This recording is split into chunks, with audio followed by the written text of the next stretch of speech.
This presentation is going to be over a CREED standard. What does CREED stand for, and what is a CREED standard? CREED is actually an acronym that stands for Center for Research on Education, Diversity, and Excellence. It is research-based strategies of effective practice for culturally and linguistically diverse students. 30 years of research has been done to back these standards. There are 7 different CREED standards altogether, but for this presentation, we will only cover one of these 7 standards. The standard we will be covering is the Child-Directed Activity, or CDA.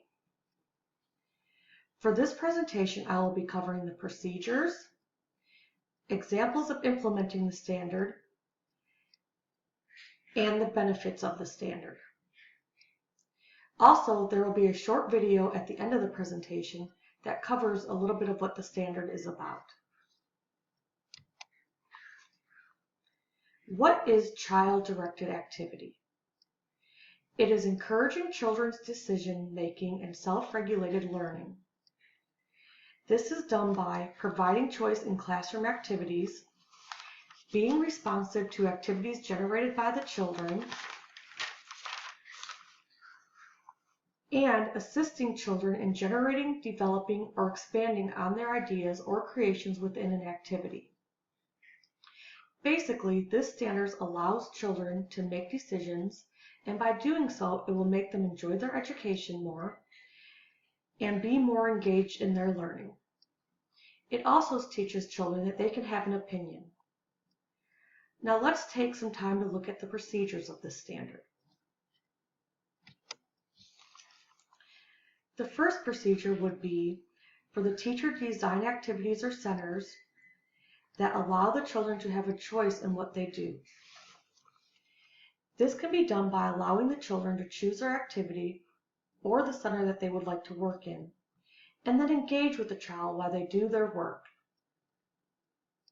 The next procedure would be to allow and encourage children to enhance activities that have already been designed by the teacher.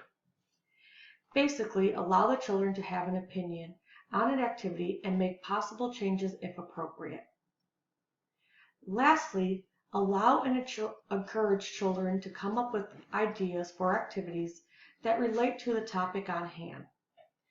Again, the teacher should assist the children with the development of their activity and also engage with them once the activity is developed. Now we will move on to some examples of implementing the child-directed activity standards. The following are examples of implicating the child-directed activity standard. The first example is an example of designing activities that allow the children to have a choice. First, the teacher chooses a topic to learn. For this example, we will choose the history of slavery. The teacher would design a few different assignments that a student could work on, like creating a timeline of the events of slavery, drawing a map of where major events took place with details of each event, or writing an essay about slavery. Finally, the teacher would give the students a choice of which assignment they would like to work on. An example of allowing and encouraging children to enhance activities designed by the teacher would be, using the previous topic, the children could enhance the assignment they chose by drawing pictures that represent events in the history of slavery to tie into their assignment. Lastly, an example of allowing and encouraging children to come up with their own activity that relates to the topic on hand would be, again, we're going to use the topic from the first example. In this instance, the teacher would present the topic of slavery, or the history of slavery, to the students. She would then allow them to come up with an assignment to do that relates to that topic. Maybe they would choose a book report. And then she would assist the students in developing that idea. Next, we will cover the benefits of the child-directed activity. There are many benefits to providing choices in the classroom, and these are just a few. By letting a child have a choice, they feel like they have some control over their lives. Next, it can help to build a child's self-esteem. They feel good when they are about to make a choice all by themselves.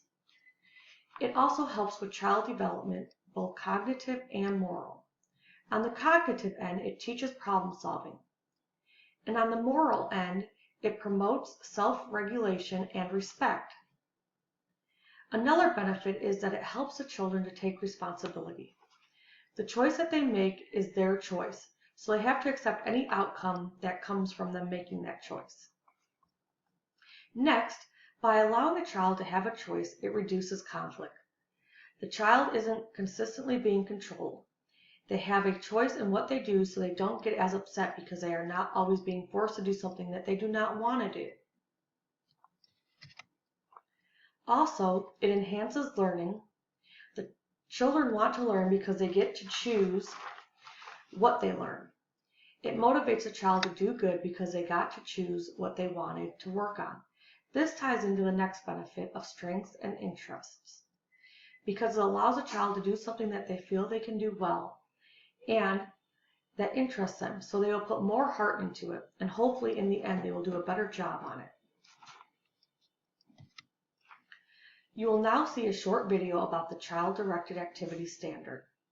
This video talks a little about CDA and how it works and some of the benefits of using it in the classroom.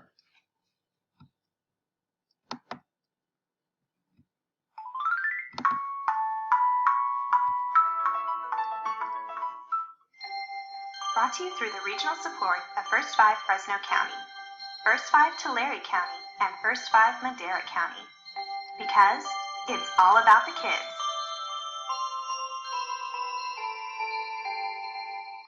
Do you remember your preschool classroom? They sure have evolved over the years. We're paying a visit to a child-directed classroom where children are encouraged to observe, make choices, and experiment. We're going to walk inside and then we're going to wash our hands. Today is Pajama Day at Pershing Preschool in Madera. Just one of the classroom traditions started to help kids feel comfortable, like a home away from home. First-year teacher Rebecca Flores conducts a child-directed classroom. The philosophy is that children should choose activities in which they will participate. I asked the parents, what do your children want to learn while they're in preschool? And then I had like half the parents put on there they want to learn about the ocean. Rebecca develops a theme for each learning experience based on what the children think is interesting. Teachers are there simply to guide the kids through the learning process. I wait till they get tired of a subject before I change it. And for some reason, believe it or not, we did ocean for 3 weeks. Rebecca follows the project approach for activities in the classroom. It was a process. So we did the water first, and then we talked about the plant life. That's my main goal, is for them to have that pride in what they do. They value their work. Georgia Lindstedt attends teacher Rebecca's class. Georgia's mom says she's very impressed with the quality of the program and the warmth of the teachers. I know that when she goes to kindergarten, she's going to be prepared, really prepared. And these teachers are great. We asked a few of the students what they learned about the ocean. Carlos told us about sharks. They had sharp teeth. To do what? To bite.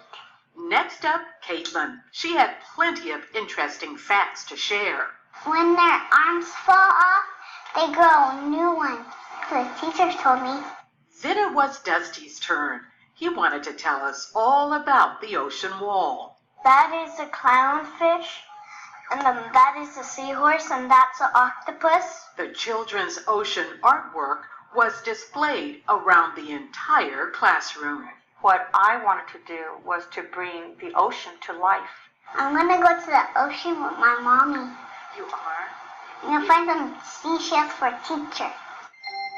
Brought to you through the regional support of First 5 Fresno County, First 5 Tulare County, and First 5 Madera County. Because it's all about the kids.